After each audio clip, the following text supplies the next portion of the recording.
Welcome back. Research shows that 1 in 5 South African children are survivors of sexual abuse, and it's estimated that nearly a quarter of all school children have been victims of violence in the country. However, it's believed several of those cases go unreported. Last month, it emerged that a grade 1 Soshanguve pupil was raped in a school toilet, allegedly by a general worker. Since then, UKZN professor Deevia Bhana has been re-examining the origins and causes of rape culture in schools. She joins us live now to discuss this further. Professor, thank you so much for your time. That we call it rape culture just shows how deeply embedded it is. It's become a culture. What's the root cause? So rape culture is exactly a kind of epidemic of misogyny and violence against women and girls, but not just women and girls, also softer boys, and because not all men are rapists and not all men commit violence.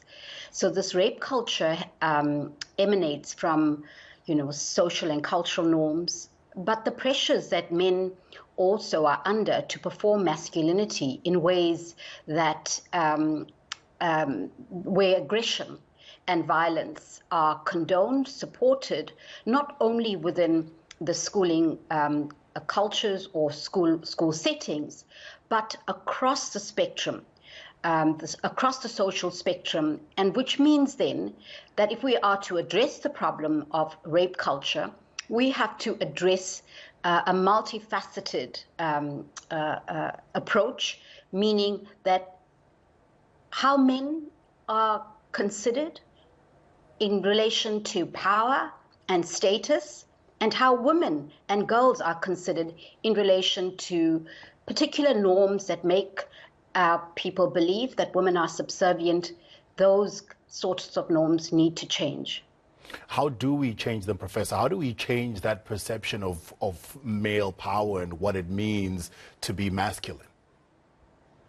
So it's a combination approach, meaning that we have to work with changing gendered ideologies. Both men and women, boys and girls are part of the solution. So these ideologies are deep-rooted. They stem from culture, they stem from religion, and they stem from everyday life. In the homes, for instance, women are accorded the status of responsibility for domestic chores. Men are supposedly providers. Now, notwithstanding the massive changes and economic changes that have occurred in this country, the belief that men are providers still holds strong, including the fact that men, or the view that men are expected to, lead families and lead occupations, despite the fact that the entire country has been changing in terms of its policies and in terms of its support for gender equality. So the home is one area, including the schools. And why do I say home and schools? It's because these are places where children are at in numbers. And so if we begin somewhere, that might be a start.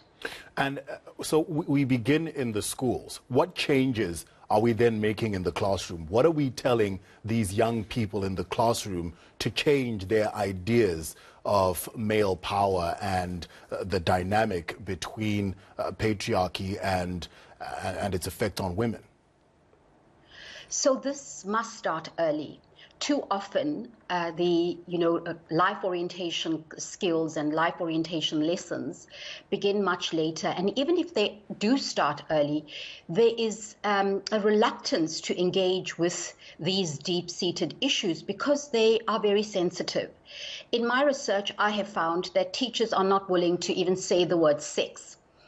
It's a real contradiction because whilst we have the case of Soshanguve, we have many other cases of children raping children, we are still reluctant to address those dynamics because we consider children to be innocent. For as long as we hold those views, we are not able to address the things that really matter in children's lives. So as a start, I think it is important to equip teachers to address really sensitive stuff, to address issues around gender and gender-based violence, that teachers themselves are complicit, because teachers themselves are also part of the social order. Teachers are men and women, husbands and wives, who also take on particular gender roles. So there must be a mediation between their own personal beliefs about what gender means and why gender equality and the rights of all are really important in life orientation. So quite simply, start early. All right, Professor, that's a very good point you make, and it will be something that needs to be done to change the perceptions of some of the teachers themselves, because, like you say, they're deeply entrenched in those beliefs, and it'll be hard for them to teach their students to change. Thank you so much for your time. Unfortunately, we've run out of time. UKZN Professor Deevia Bhana, thank you for your time this morning.